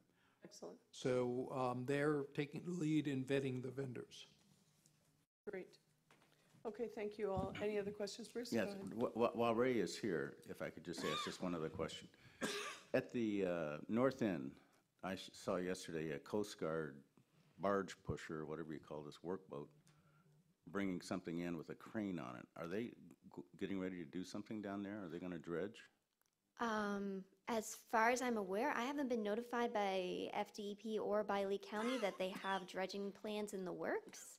I'm more than happy to go double check, but as far as I'm aware, no dredging projects for Matanzas or the Carlos Pass, anything is going on yet. Because the sand is getting out into the channel now. Yep, so I was there's just probably curious. something in the works going on, but nothing has been finalized yet. I can contact Lee County Natural Resources, see what's going on with that, though. Okay. Anything else? Thank you very much. Next item is the town attorney's items. Mr. Herron? Yes, thank you, Mayor, Council. I have two items to inform you about. I just wanted to advise you that about 2 weeks ago, I informed you that we had received a favorable ruling in the Persad matter involving top of the mast and the sale of alcohol on summary judgment. We've received notice that they've appealed that issue to the Second District Court of Appeal. So that litigation unfortunately continues to go on. We are represented by outside counsel appointed by the League of Cities, so at least there's a benefit there from the cost standpoint. The other matter that I wanted to inform you about is that we did receive a ruling from a proposed final order in the Audubon and Fort Myers Beach versus Texas Hold'em litigation, which involves the walkover, southern end of the town. Unfortunately, we did not prevail. The administrative law judge is recommending to DEP to issue the appropriate permits for that particular project. To some degree, and to some surprise, the administrative law judge actually ruled that the town did not have standing to be involved in the litigation because, as they said, issues of zoning were outside the four corners of the permit approval process. More importantly, there's been some companion litigation, as you all are aware. So before that project can move forward, the applicant will have to come before you for a special exception. And so you all have an opportunity to take a look at that project at that point in time, determine whether or not it meets the criteria in your code for an approval or not. Other than that, if you have any questions, that's the end of my presentation. Any questions for Mr. Herron? John, I'm just wondering, are we going to have some sort of executive session where you can update the new council members on existing litigations and? Well, we certainly can, if that is the desire of the council as a whole. However, I would remind you that the ability for us to meet in an executive session is limited to some very narrow parameters. If there is a particular, I would also have to consult with our outside attorney because in many instances, or the majority of matters that are currently in litigation, we are represented by outside counsel, so I'd have to coordinate their calendars. But if that is the desire of the council, I certainly can begin the process of trying to set that up. Alternatively, I can meet with each one of you individually and brief you on pending litigation. Probably that would be quicker because there's really nothing going on in any of the cases that is that probably requires an executive session to, to get direction, other than just simply, keeping you informed of what's going on. And if that's the case, then we can meet individually at your pleasure. Ray, Roxanne, how do you feel about that? That's exactly what I was thinking about earlier, just meeting individually. I mean, we were provided a list of the pending or the ongoing litigations, but, I mean, if we wanted further information, why we could just set up a meeting with John and meet individually. I'm happy to meet with them individually. Okay. I have a couple of issues. We I'll be can glad to do that as well. Okay. I have a comment about that. Because my understanding for executive session is that you're meeting to discuss strategy and negotiations and things. Right. So since we have 2 new members. Exactly.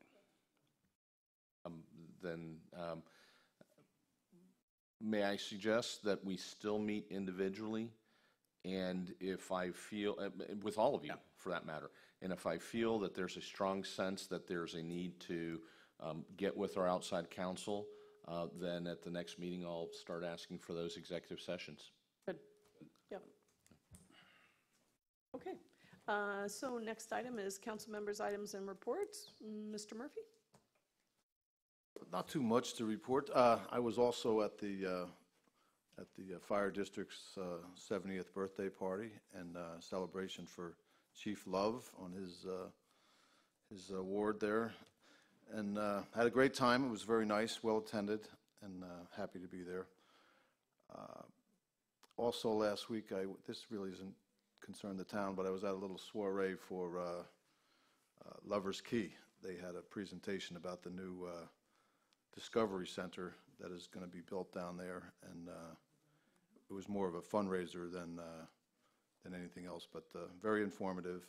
And if anybody hasn't been to the park in a long time, you should do yourself a favor and go down and see what they have in mind for that, and it's very exciting. Okay, thank you, Ray. Joanne? Just one item. I did have the opportunity to speak with Commissioner Kiker, and the county is not ready at this point to further discuss the area there at Crescent and Seafarers. Their focus is getting the south part of the project done, and that's all for now on that. I'm afraid I have quite a list. First and foremost, I'd like to see if anyone supports relooking at the Connecticut Street sidewalk. My memory of this is that we went to the MPO as far back as Bob Raymond, trying to get that started. When I was on the MPO, I helped move it forward. It's my understanding that that sidewalk was then abbreviated. I recently went to several events at the Mound House, and I am disturbed to have to walk down the street and seeing children walk down the street to get from our designated parking lot to the Mound House. I believe when I spoke to Roger about this, he indicated it wasn't too late for us to take a new look at this, and I'd like to know if I have any support. Yes? Sure. Yes. So Roger, could we just schedule that for the next agenda? We'll put that on M&P if that's appropriate. For MMP, that's fine. Super. Okay. Michelle was so kind to send us out a calendar for the remainder of 2019, and when I examined it, it appears that the TDC is meeting on Thursdays in October and August and October that conflict with M&P meetings that we have. We may not be actually a designated rep yet, but I'd like to attend the meetings to start the learning process. It will be, Roxanne. It'll start in July. Even Okay, though there's no then- meeting in July, it begins Okay, in July. August and October, we have conflicts with TDC meetings on our MMP dates. And I think it's important that we attend those, so I'd like to look at modifying those dates. Okay, so let's look at that at our planning. Anybody else have any changes to the calendar that they're going to want? One of the things that I mentioned was that last meeting in December. We almost never have it. We can leave it on the hook there if you want to, but it seems not necessary. Go ahead, Roger, were you going to say Yeah, I something? was just going to say that, I mean, if you all want to discuss this today, that's great. Otherwise, we could discuss, we have agenda management on Thursday's meeting. Yeah, that's what I was going to say. That's a good time to Okay. do it. I just wanted to bring it up so that Michelle didn't start chiseling that calendar into stone. Thanks for noticing that. Okay.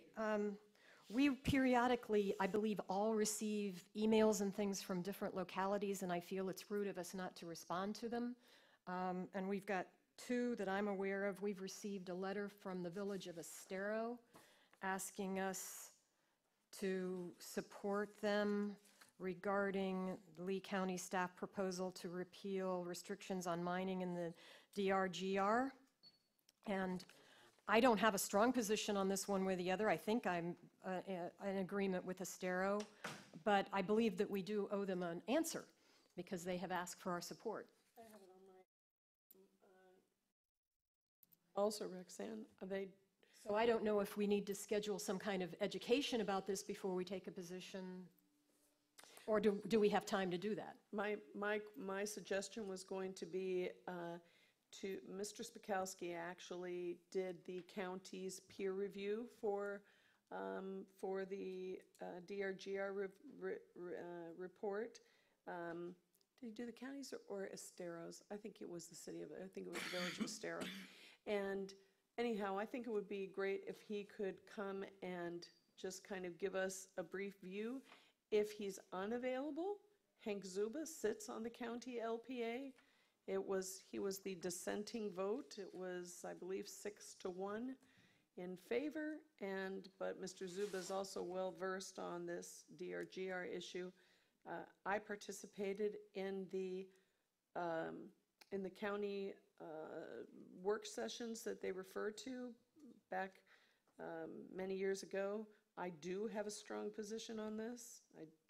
I think we should absolutely support the village of Estero, and I think that we should be at the county meeting to speak on it, but of course that'll take some action by us to decide to do that. So would it be possible to see if Mr. Spakowski could come in, and if not, maybe even somebody from the county. But you think about it, the headwaters of the Estero River and the DRGR, right there. And if we talk about water, and I would make this pitch to all of the commissioners, if we talk about water, we can't just talk about water in any particular location. We have to talk about water comprehensively. And there's no greater resource for the state of Florida than water. All you have to do is look to California to see what a resource water is.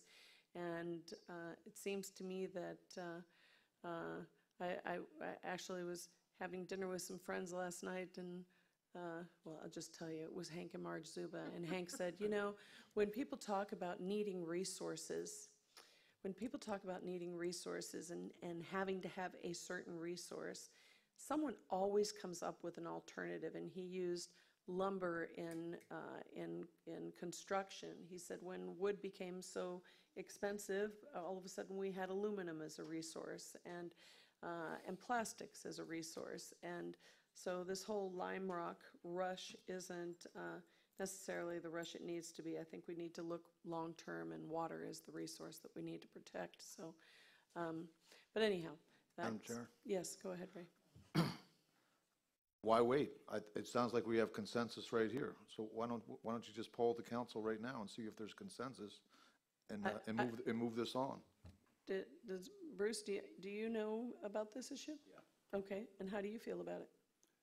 I think we ought to protect all wetlands. Okay. Joanne, how do you? I agree. Okay. Roxanne, do you need more information? No, I was trying to phrase it in a negative or in a neutral fashion to get input. I'm not neutral on it. But there is no date in their letter about when this is coming before them. I would agree that we should respond to them in a favorable fashion, that we support them. But B, you also suggested that we appear before the county commissioners, and I don't know what date that is. I believe it's scheduled for the 17th, Roger. Is it? Yes, my suggestion would be if the council is supportive, that that the council will agree as part of your consensus today, to authorize the mayor to sign a letter expressing our concerns, sharing the concerns that were raised by Estero, and copying the Village of Estero so they're aware that we are being supportive and see the issue from the same glass that they do. And do we want to designate one of us to go to that meeting, or all of us? Yeah, or all of us. I think this is a hugely, look, the county spent millions of dollars doing this. It was a county-wide work project.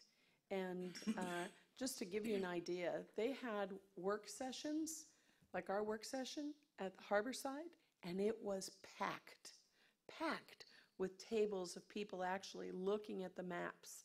And to take map 14 out right now is just, I think it's so important that the commissioners should think of what their legacy to this county will be with regards to their decision. That's how important I think this is. Map 14 needs to stay in. Okay, so we'll move ahead with that, and I'll double check on when that meeting actually is to see if we can get more information and have Michelle disperse that information to everyone. And perhaps we can go, multiples of us can go, and in the meantime, we could maybe draft a letter to the Village of Estero and Mayor Ribble, and this is from Mayor Bosch, but I think they have a new mayor now. It's Mr. Ribble. I think actually the better thing to do, if you don't mind the suggestion, no, Madam no. Mayor, is to write a letter to the county commission. Yeah, that's what I was getting. Okay, just and copy Yes. Estero. Yep, yep, okay, perfect. All right, thank you for bringing that up. Copy all the other towns, just to keep the Yep. coalition going. I agree. On a similar note, we also received an email from a Jim Cason, C-A-S-O-N, regarding us joining the American Flood Coalition regarding seawater rise, which is pretty big darn concern to me. My house sits pretty low. I forwarded that on to Roger. Roger, I can't remember what your response to me was. Is that we're part of another coalition. That has Right, something so to we're a charter member of the, I don't know if we're a charter member, but we're on the board, I sit on the board of Resiliency Florida, which is a state-wide organization working on precisely that issue. That's not to say that we can't belong to two organizations, just I want you to be aware that we're already a member of one. And they are very active in Tallahassee, in particular, working on these types of issues statewide. And it's a coalition of municipalities, counties, and people from the private sector. So I think it's a very effective working group. The executive director is a former member of the state legislature, and I'm sure that if the council would like, I could have her come down. She travels throughout the state extensively and brief you I on it. guess my request then would just be that we reply to Mr. Cason that says we're already participating in another group that we believe is effective. I did reply to that message with Roger's information. But as a council as a whole, it would be nice for us to respond. Okay, so Roger, would you do that for us? Be happy to. Okay. Anything else, Roxanne? That is it. Thank you. Okay, Ray, any items? Oh, you did. I'm sorry, Bruce?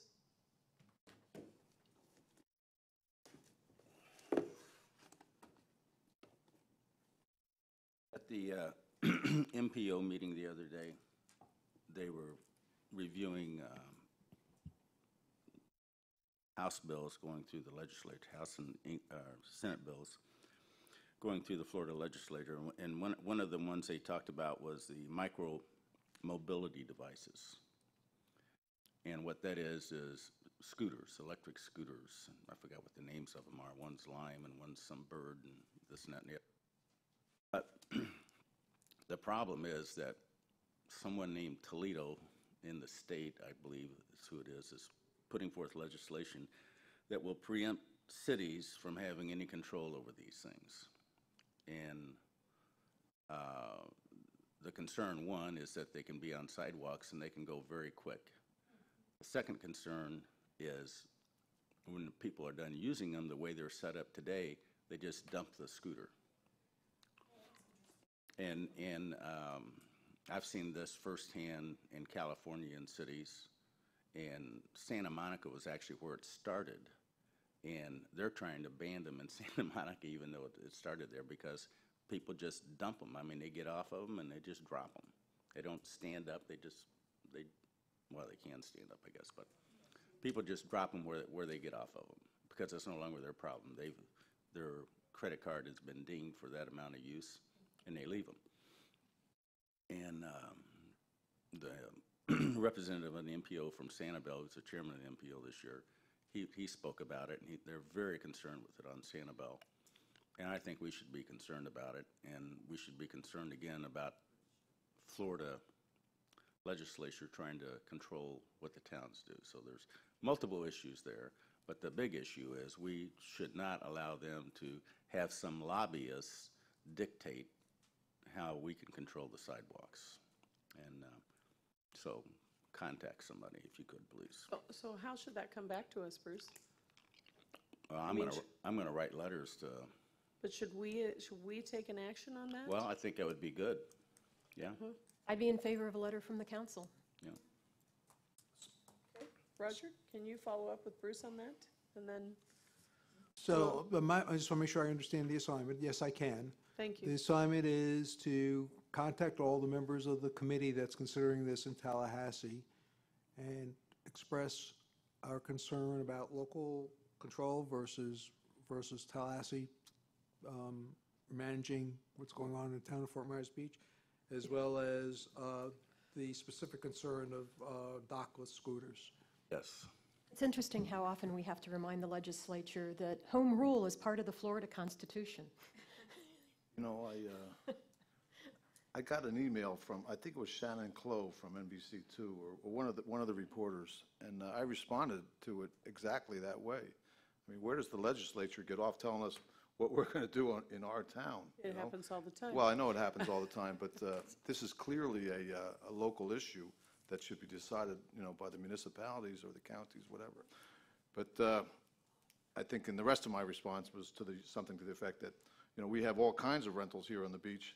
Not that we're looking for another one right now with the condition of the road, but there's nothing, that should be our decision, not the state's decision. Yep. So. Bruce, anything else? Yeah. The Florida League of Cities representative, are you going to handle that? I had Michelle respond to that for me. Okay. League of Cities. Bus shelters. On agenda management, I failed to bring this up about bus shelters, but we talked earlier about having someone from Lee County come and talk to us about their plan. And, at the Public Safety Committee here the other day, the assistant I don't know, he was high up in the LEDOT. And I asked him about the bus shelters, and he says, well, really, he says, you have to talk to Lee-Tran about that. And he said they have a budget of a couple $1 million that they're going to be spending on bus shelters. So we need to contact them again and get some inputs with them that we need them on Fort Myers Beach. Why don't we bring that up to Mr. Muir when he's here on Thursday? Oh, okay. Yeah, good. Doug's coming on Thursday, isn't he, Roger? Annie? Great. And then the FP&L, when they're doing these lights, to me, this would be a wonderful opportunity for hurricane preparation, where they examine trees and transformers to protect transformers and to make sure that trees are cut out of the power lines. I spoke to them a few weeks ago, and they said that if a homeowner calls them, they will come out and cut the limbs out of the power lines so that a homeowner or a commercial person doesn't have to get close to the power lines. They'll trim them out. And if they're out here doing this with the lights, they ought to be able to take a look and see where we have problem areas and be proactive for the next hurricane or potential hurricane. Madam Mayor, just on that point, we'll contact FP&L. I think it's like, sort of, they're a big organization. There's probably 2 different divisions that, that handle all these things. So we will contact them. And if necessary, we'll use our staff to try to identify the worst locations and get them a list. Great idea, Bruce. Okay. I just had the Village of Estero DRG area issue, and I also wanted to touch base on street performers. There are a few of them here in the audience. But Roger, can we bring back the street performer ordinance to be discussed by the council? Because they're really, the only question remains whether or not there will be the selling of merchandise or no selling of merchandise. And so we can get the street performers kind of back in line for permitting again. Right, so my recollection was that you were the council lead at that particular point in time, and that you needed to do some investigatory work on the issue, and so you're ready to go at this No, point? because remember, we met and I told you that, essentially it comes down to selling or no selling. And, I mean, the street performers, like the folks that are here in the audience, they are all performers. And the only issues that have arisen from people who we would call more mobile vendors. And we already have an ordinance that prohibits that. But it just needs to be affirmed so that we can open back up the permitting process, because right now it's on hold, remember? Okay, so if we could get that back in the loop sometime soon, that would be great. And I don't have anything else. And so, may I have a motion, please, to adjourn? So moved. And so let's push our buttons here. And all right, and the motion passes. Waiting on Ray Murphy and Rick Sanhausen for us. Actually, I don't think you need to vote on a motion to adjourn. And actually, I just looked that up. Did you? Yes. And it passes 5-0. It's 11:03, and our meeting's adjourned. Thank you all for being here today. Yeah, it has to have a second on the motion. Yes, I know. But so did I. And then Michelle and I were looking at it the other day.